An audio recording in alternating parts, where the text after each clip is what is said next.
আজকে আমরা কুরআন শরীফের পাণ্ডুলিপি আর এর সংকলনের যে দীর্ঘ ইতিহাস সেটা নিয়ে একটু গভীরভাবে জানার চেষ্টা করব। ঠিক।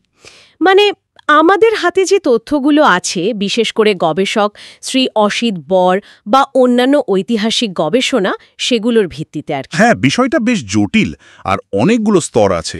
মূল প্রশ্নগুলো হলো, কুরআন ঠিক কিভাবে আজকের রূপে এলো, মানে এর একদম প্রথম দিকের পাণ্ডুলিপিগুলো কেমন ছিল, এই সংকলনের রাস্তাটাই বা কেমন ছিল।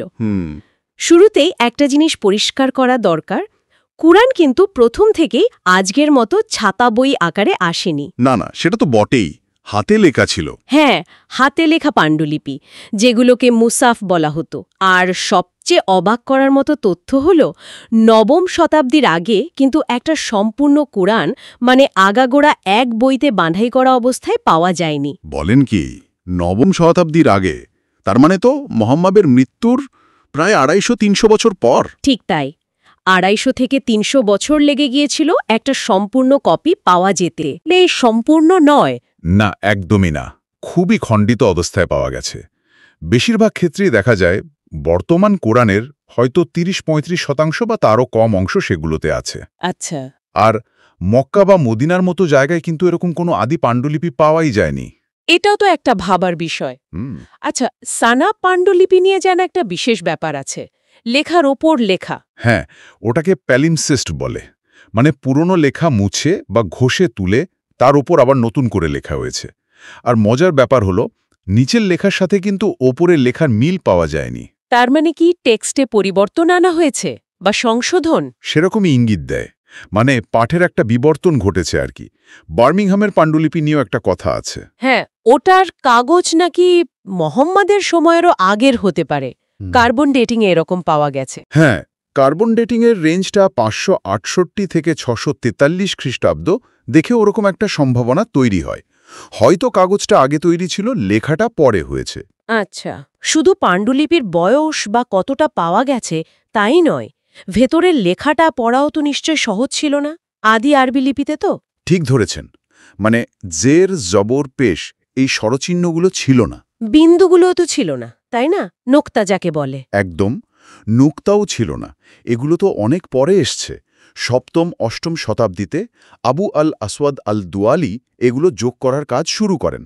পরে আবার আল খালিল ইবনে আল ফারাহিদি সেগুলোকে আরও উন্নত করেন। তার মানে তো একই রকম দেখতে অক্ষর, যেমন ধরুন ব, ত, ছ, এগুলো আলাদা করার উপায় ছিল না, বা স্বরচিহ্ন ছাড়া। ঠিক, একই ব্যঞ্জনবর্ণের কম্বিনেশনকে অনেকভাবে পড়া যেত।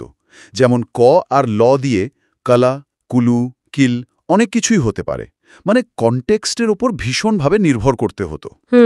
এটা তো ব্যাখ্যার ক্ষেত্রে একটা বড় সড় ব্যাপার। অবশ্যই, শুধু তাই নয়, আদি আরবিতে কিন্তু গ্রিক, সিরিয়াক, আরামাইক, পার্সি এই সব ভাষার শব্দের বেশ ভালো প্রভাব দেখা যায়। ও আচ্ছা। কিছু গবেষক মনে করেন, পরে যখন আরবিটাকে আরও প্রমিত বা স্ট্যান্ডার্ডাইজ করা হলো, তখন হয়তো কিছু শব্দের মূল অর্থ কিছুটা বদলে গেছে।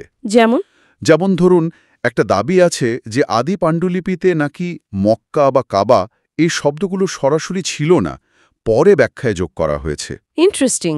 আর ওই যে কেবলার দিক, প্রাচীন মসজিদের কেবলা নিয়েও তো একটা প্রশ্ন শোনা যায়। হ্যাঁ, সেটাও একটা পয়েন্ট। কিছু খুব পুরনো মসজিদের কিবলা ঠিক মক্কার দিকে না হয়ে অন্য দিকে, যেমন কেউ কেউ বলেন জেরুজালেম বা পেট্রার দিকে। এটা নিয়েও অনেক গবেষণা চলছে। এবার একটু সংকলনের ইতিহাসে আসি। খলিফা উসমানের যে স্ট্যান্ডার্ড কপি তৈরির ব্যাপারটা, এটা তো খুব শোনা যায়। হ্যাঁ, উসমানের সংকলন, এটা একটা গুরুত্বপূর্ণ ঘটনা হিসেবে ধরা হয়। বলা হয় তিনি একটা নির্দিষ্ট সংস্করণকে প্রামাণ্য ধরে বাকিগুলোকে নষ্ট করে ফেলার নির্দেশ দিয়েছিলেন। এই তথ্যটা মূলত বুখারী হাদিস থেকে পাওয়া যায়। কিন্তু এটা নিয়েও তো বিতর্ক আছে। মানে সবাই কি এটা মেনে নিয়েছিল? না, নেয়নি। সবচেয়ে বড় আপত্তির জায়গাটা হলো আবদুল্লাহ ইবনে মাসুদ। নবীজি নিজে যাদের কাছ থেকে কুরআন শিখতে বলেছিলেন, ইবনে মাসুদ ছিলেন তাদের একজন। অত্যন্ত গুরুত্বপূর্ণ সাহাবী। হ্যাঁ, তিনি কিন্তু উসমানের তৈরি করা এই সংকলিত কুরআনকে ঠিক মনে করেননি। তিনি এটা গ্রহণ করেননি। এমনকি বর্তমানে যে হাফস পঠন রীতি প্রচলিত, সেটাও তিনি মানতেন না। তার মানে খলিফার নির্দেশের পরেও একজন প্রথম সারির সাহাবী সেটা মানছেন না। ঠিক। আর এই সব তথ্য আমরা পাচ্ছি হাদিস থেকে। কিন্তু হাদিসের নির্ভরযোগ্যতা নিয়েও তো এখন বেশ কিছু প্রশ্ন উঠছে। হ্যাঁ, সময়কালটা তো একটা বড় ফ্যাক্টর। বুখারী হাদিস সংকলিত হয়েছে নবীজির মৃত্যুর প্রায় 200 বছরেরও বেশি সময় পরে। হ্যাঁ, আনুমানিক 866 খ্রিস্টাব্দে। আর গবেষকরা বলছেন একাদশ শতকের আগে বুখারীর কোনো লিখিত লাইনের অস্তিত্ব বা দ্বাদশ শতকের আগে সম্পূর্ণ পাণ্ডুলিপির প্রত্নতাত্ত্বিক প্রমাণ পাওয়া বেশ কঠিন। তার মানে একটা দীর্ঘ সময় মুখে মুখে প্রচলিত ছিল। মূলত তাই। এখন সৌদি আরব সহ বিভিন্ন মুসলিম দেশেও হাদিসের নির্ভরযোগ্যতা নিয়ে কিন্তু নতুন করে ভাবনাচিন্তা পর্যালোচনা হচ্ছে। শিয়াদেরও আবার সংকলন নিয়ে একটু ভিন্ন মত আছে। সেটা কি রকম? তাদের মতে হজরত আলীর কাছে নাকি একটা সম্পূর্ণ এবং একদম নিখুঁত নুসখা ছিল। উসমান সেটা ব্যবহার না করে হাফসার নুসখা ব্যবহার করেছিলেন, এরকম একটা ধারণা প্রচলিত। আচ্ছা, এত ভিন্নতা, এত বিতর্কের পর আজকের দিনের যে প্রচলিত সংস্করণগুলো, যেমন আমরা হাফস বা ওয়ার্শ রীতির কথা শুনি, এগুলো কিভাবে এলো? হ্যাঁ, এই দুটোই প্রধান পঠন রীতি এখন। উত্তর আর পশ্চিম আফ্রিকাতে ওয়ার্শ রীতিটা বেশি চলে, এদের মধ্যে ছোটখাটো পার্থক্য আছে। যেমন ধরুন, ওয়ার্শ রীতিতে বিসমিল্লাহকে সূরা ফাতিহার অংশ মনে করা হয় না, হাফসে করা হয়। আর এই যে আমরা আয়াতের নম্বর দেখি, সূরার নম্বর, এগুলো তো আদি পাণ্ডুলিপিতে ছিল না। না না, ওগুলো অনেক পরে। 1834 সালে গুস্তাভ ফ্লুইগেল নামে একজন জার্মান প্রাচ্যবিদ প্রথম এই আয়াত আর সূরা নম্বরগুলো যোগ করেন। আর 1924 সালের কায়রো সংস্করণ, ওটা তো খুব বিখ্যাত। হ্যাঁ, ওটাকে একটা মাইলস্টোন ধরা হয়। মিশরের রাজা ফুয়াদের উদ্যোগে আল আজহার বিশ্ববিদ্যালয়ের আলেমেরা মিলে একটা প্রমিত সংস্করণ তৈরি করেন। এটাই আধুনিক ছাপা কোরআনগুলোর ভিত্তি তৈরি করে দিয়েছিল। কিন্তু এর আগেও তো অনেক রকমভেদ ছিল। হ্যাঁ, ছিল। শোনা যায় এই কায়রো সংস্করণ তৈরির সময় নাকি এর আগের অনেক ভিন্ন ভিন্ন নুসখা বা পাণ্ডুলিপি নীল নদে ফেলে দেওয়া হয়েছিল। পরে রাজা ফারুকের সময়ে এটা আবার সংস্কার করা হয়। মানে একটা স্ট্যান্ডার্ড তৈরি করার জন্য আগের ভিন্নতাগুলোকে সরিয়ে দেওয়া হলো। অনেকটা সেরকমই বলা হয়। আর একটা জিনিস মনে রাখা দরকার, আরবি ভাষার প্রথম নির্ভরযোগ্য ব্যাকরণের বই আল কিতাব, সেটাও কিন্তু লেখা হয়েছে অনেক পরে। সিবোবাইহে লিখেছিলেন, তার মৃত্যু হয় প্রায় 793 খ্রিস্টাব্দে, নবীজির সময়ের অনেক পরে। হ্যাঁ, তার মানে ভাষার নিয়মকানুনগুলো সময়ের সাথে সাথে সুসংহত হয়েছে।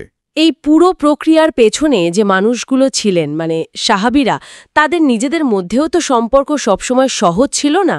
ইতিহাসে তো সংঘাতেরও কথা পাওয়া যায়। অবশ্যই। সেই সময়ের রাজনৈতিক প্রেক্ষাপট, আপসি সংঘাত, এগুলো তো ইতিহাসের অংশ। যেমন সাহাবীদের মধ্যেই যুদ্ধ হয়েছে, হত্যার ঘটনাও ঘটেছে। তালহার হত্যার কথা বলা হয়। রিদ্দার যুদ্ধে খালিদ বিন ওয়ালিদের কিছু কার্যকলাপ নিয়েও সমালোচনা আছে। আব্দুল্লাহ ইবনে সাদ নামে একজন ওহী লেখকের কথাও তো শোনা যায়, যিনি পরে ইসলাম ত্যাগ করেন। হ্যাঁ, তিনি মুহাম্মাদের জীবিত দাসাতেই ধর্ম ত্যাগ করেছিলেন। আবার মুয়াবিয়া, যিনি নিজেও একজন ওহী লেখক ছিলেন এবং পরে খালিফা হন, হ্যাঁ, তার দীর্ঘ প্রায় ৩৯ বছরের শাসন আমলে তিনি কোনো নতুন মসজিদ তৈরি করেননি বলে জানা যায়, এবং তার সময় প্রচলিত মুদ্রায় নাকি ক্রুশ চিহ্নও পাওয়া গেছে। এটাও তো বেশ এতন। আরেকটা প্রত্নতাত্ত্বিক বিষয় হল, যেখানে নবীজি বা প্রথম 4 খালিফার সরাসরি কোনো প্রত্নতাত্ত্বিক প্রমাণ, যেমন ধরুন তাদের সময়ের মুদ্রা বা শিলালিপি পাওয়া যায় না, সেখানে কিন্তু মুয়াবিয়ার সময়ের মুদ্রা পাওয়া যায়। তাহলে সব মিলিয়ে যদি দেখি, কোরআনের আজকের রূপে আসার রাস্তাটা কিন্তু মোটেও সরল রৈখিক ছিল না। একেবারেই না। পাণ্ডুলিপিগুলো খণ্ডিত, আদিলিপিতে পড়ার চ্যালেঞ্জ, লেখার ওপর লেখা, সংকলন নিয়ে বিতর্ক, বিভিন্ন পঠন রীতি, রাজনৈতিক প্রেক্ষাপট, এমনকি সাহাবীদের নিজেদের ভেতরের সম্পর্ক, কত কিছু জড়িয়ে আছে। একদম। আর এখানেই হয়তো আজকের দিনের জন্য সবচেয়ে বড় চিন্তার জায়গাটা থেকে যায়। কিরকম? মানে একটা ধর্মগ্রন্থ কিভাবে শত শত বছর ধরে এতগুলো স্তর, এত পরিবর্তন, এত ব্যাখ্যা, এত বিতর্কের মধ্যে দিয়ে গিয়ে আজকের এই রূপে পৌঁছল, এবং কোটি কোটি মানুষের কাছে তার মূল বার্তা, তার বিশুদ্ধতা বা প্রাসঙ্গিকতা ধরে রাখল। এই উৎসগুলোর যে জটিলতা, ঐতিহাসিক প্রেক্ষাপট, এগুলো জানার পর সেই আদি বা মূল জায়গাটা খুঁজে পাওয়া আজকের দিনে দাঁড়িয়ে কতটা সম্ভব, এটা সত্যি একটা গভীর অনুসন্ধানের বিষয়।